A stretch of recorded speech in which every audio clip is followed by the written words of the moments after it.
I'm 103. It took me 70 years to truly understand this first-person English voiceover scripty. I'm 103 years old, and before my time in this world comes to an end, there is something I need to tell you. It is not the kind of truth people usually share at family dinners. Your parents may never say it out loud. A therapist might soften it. And most self-help books will wrap it in pretty words so it does not sound too frightening. But I have lived too long to hide behind pretty words. I have buried 3 husbands, 2 children, and nearly every friend I ever had. Every person who knew me before I turned 40 is gone now. I have watched the world change so many times that sometimes it feels as if I have lived through several different lifetimes. And after more than a century of living, loving, losing, and remembering, one truth still follows me every day. We live as though time is endless, even though none of us has been promised another morning. I first came face to face with that truth when I was only 33. But knowing something and truly understanding it are not the same thing. It took me another 70 years to understand what that terrible moment had been trying to teach me. The date was October 14, 1955. I remember it clearly because it was a Friday. My husband, Robert, and I had planned to go dancing that weekend. We had been married for 8 years and were raising our 2 little boys, James and William. Robert worked at the steel mill. He was dependable, gentle, and not a man who needed many words to show his love. Every morning before leaving for work, he kissed me on the forehead and said, "I'll see you tonight, Dorothy." That Friday morning was no different. But Friday night was. Robert never came home. There had been an accident at the mill. The men who came to tell me said it had happened quickly.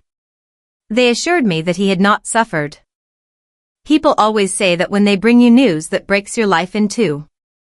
Maybe they believe it will make the pain easier to carry. It does not. What no one warned me about was how suddenly death steals every word you meant to say later. It takes away every "I love you" you kept inside because you assumed there would be another evening. It carries off every apology you delayed, every conversation you avoided, and every ordinary moment when you were too tired, distracted, or angry to be fully present. That night, I sat alone at our kitchen table and made myself a promise. I swore I would never again waste a day. I would love without holding back, pay attention to the people beside me, and stop saving happiness for some better time in the future. And do you know what happened? I broke that promise almost immediately. At first, I honestly believed I had changed. I held my boys a little tighter. I told them I loved them more often. I tried to notice the small blessings around me. But life has a way of becoming noisy again. Bills needed to be paid. Work had to be done. The boys grew older, and eventually I remarried. Little by little, urgency replaced awareness. I convinced myself that I was doing well and that Robert's death had taught me everything I needed to know. It had not. Not yet. At 33, I understood that life could end without warning. What I did not understand was how quickly a human heart forgets. Surviving a tragedy and promising to change is not enough. Everyone has heard that life is short. The harder truth is that, even after learning it, we slowly return to our old habits. We drift back into routine. We begin taking tomorrow for granted again. That quiet forgetting is the real danger. In 1958, I married Charles. He was a kind and patient man, and we spent 42 years together before his heart finally gave out. When I look back on those decades, my deepest regret is not any argument we had. It is not the money problems, the misunderstandings, or the difficult seasons every marriage goes through. What hurts me most are all those perfectly ordinary Tuesday evenings when I chose laundry over sitting beside him. I remember the walks he invited me to take and the times I answered, "Not now, I'm busy." I remember cutting conversations short because I thought the dishes, the telephone, or some small task could not wait. I treated those evenings as if there would always be more of them. There were not. That is another thing people rarely tell you about growing as old as I have.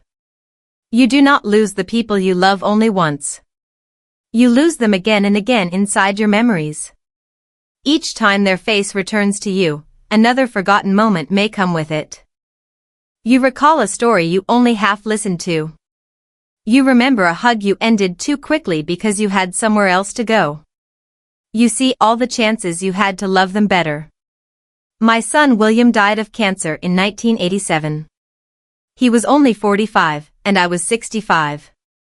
Near the end, I sat beside his hospital bed with his hand resting in mine. He looked at me and said, "Mom, I'm sorry I didn't call more." Those words nearly broke me. Part of me wanted to cry out, "Why are we saying this now? Why did we not call each other every day when we still could?" But I could not place that burden on my dying boy. So I held his hand, looked into his eyes, and told him we had shared enough time. It was a loving lie.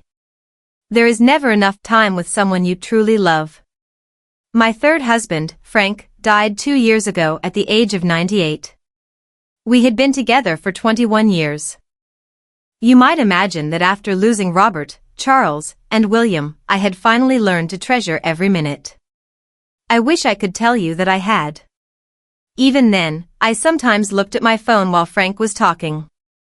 When he repeated the same familiar story for the 10th time, I occasionally sighed instead of listening. There were moments when I told myself I could give him my full attention tomorrow. But tomorrow did not always come. Perhaps you are younger than I am, and this story sounds sad to you. Maybe you are thinking, everyone dies eventually. That is simply part of life. Of course it is. But death itself is not the point I am trying to make. The point is that most of us behave as if the rule applies to everyone except us. Somewhere inside, we believe our own story will be different. We assume we will have time later to become the person we want to be and live the life we keep postponing. At 103, I can tell you with complete certainty that later is one of the most dangerous words in the English language. You tell yourself you will travel after retirement, but by then your knees may no longer carry you where your heart wants to go. You plan to call your sister after the busy season at work ends, yet that busy season turns into 20 years.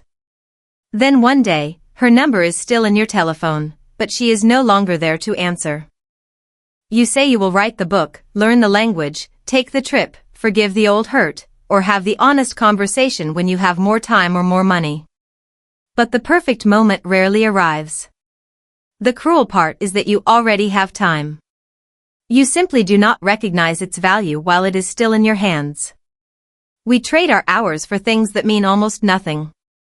We give our energy to people who leave us empty. We spend whole days worrying about problems we will not even remember 5 years from now. If you are fortunate enough to live as long as I have, you may eventually look back and realize you had enough time for what truly mattered. You just kept giving that time to something else. I am not telling you to abandon your job, ignore your responsibilities, or run away in search of yourself. Real life does not work that way. I am asking you to do something both simpler and more difficult. Pay attention to the life you are living today. If your grandmother is still alive, call her now. Do not wait until tomorrow. I am a grandmother, so I can tell you what she may be doing at this very moment. Perhaps she is looking through old photographs. Maybe she is sitting quietly near a window, thinking about the people who no longer call and the grandchildren who are always too busy. She probably tells herself that she understands. She knows everyone has work, children, worries, and lives of their own. She may even smile and say that everything is fine. But every day of silence breaks her heart a little more. If you are lucky enough to still have your parents, remember that they will not be here forever.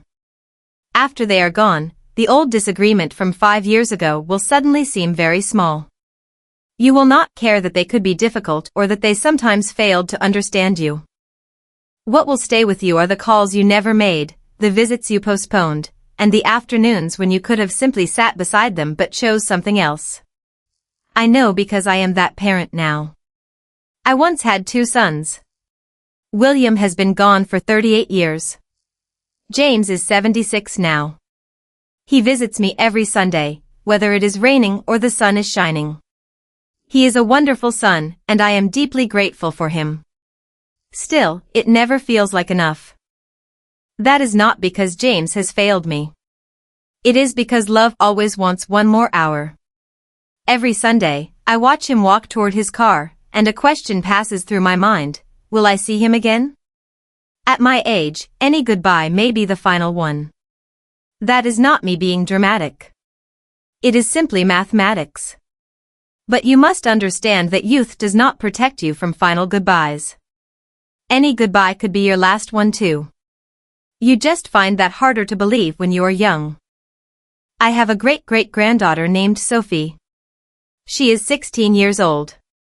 Last month she came to see me, but she spent most of the visit looking down at her phone. I did not scold her.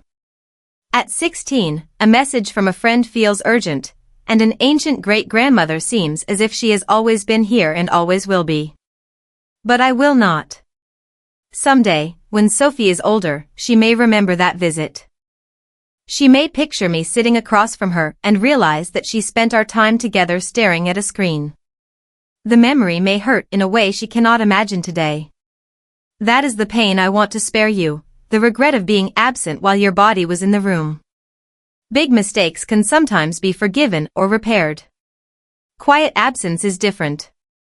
It is the ache of realizing that the people you loved were beside you, but your thoughts were somewhere else. You acted as though they would always be available. They will not be. I do not believe I have much longer. I can feel that in a calm, quiet way. My body is tired. It has carried me for more than a century, and one day soon it will be ready to rest. I am not frightened by that. I have lived far longer than I ever expected. What frightens me is the thought that you might sleepwalk through your own life the way I did through so much of mine. Here is the truth I understood 70 years too late. At the end, the moments that matter most are rarely the grand occasions. Weddings, graduations, promotions, and celebrations are beautiful. But the memories that return in your final years are usually far more ordinary. You remember the Tuesday afternoon when your father showed you how to repair a leaking sink, and instead of becoming impatient, you listened. You remember a Saturday morning when you made pancakes with your children and nobody hurried. You remember walking with your husband and actually hearing him instead of planning your next answer.